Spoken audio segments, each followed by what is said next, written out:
Hey guys, Mark here from VMS Recording, and I'm on set for our first episode of VMS Sessions with the band Souvenirs from Columbus, Ohio.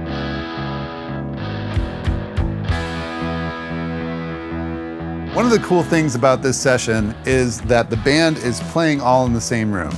Makes sense for a live video. But the cool thing is that we actually just finished tracking an entire EP with this band just like this. In the actual EP, I had the band turned a little bit more facing outward, but everything was done in the same room.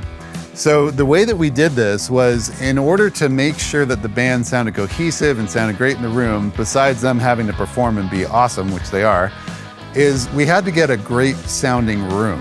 And that means more than just plugging in a couple of microphones and trying to dial up a great sound with some great preamps and all that. The first step was I had the entire band set up in this room, and we did a horizontal line here with the amps and the drums. So the main plane is the kick drum, and then all of the amps are in line with that.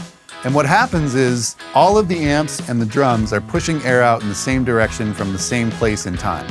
So everything maintains a great phase relationship, and we actually end up with very minimal bleed. On the guitar setups, which Matt's gonna do a whole video on, we have two large ribbon microphones. Ribbon microphones work in a figure-8 pattern, and they have excellent rejection from the sides. So the fact that these amps are side by side means that we're not getting spill from other sources moving into those figure-8 mics. We have a lot of rejection on the sides, so we get great isolation, everything is in phase out in the room, and one of the things that we did to make all this work was balance the band inside of the room. In order to do that, I would stand out by where my room mic is positioned, and I'd have the band play all together. I'd listen for if one guitar was louder than the other, if the bass was louder than everything else, and could I hear a punchy drum set on top of that?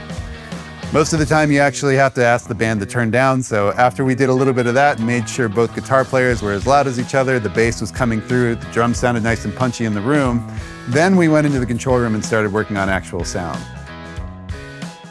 So the key is to get everything balanced and sounding great in the room, have everybody pushing air in the same direction, and work with some creative mic techniques to make sure that you minimize bleed.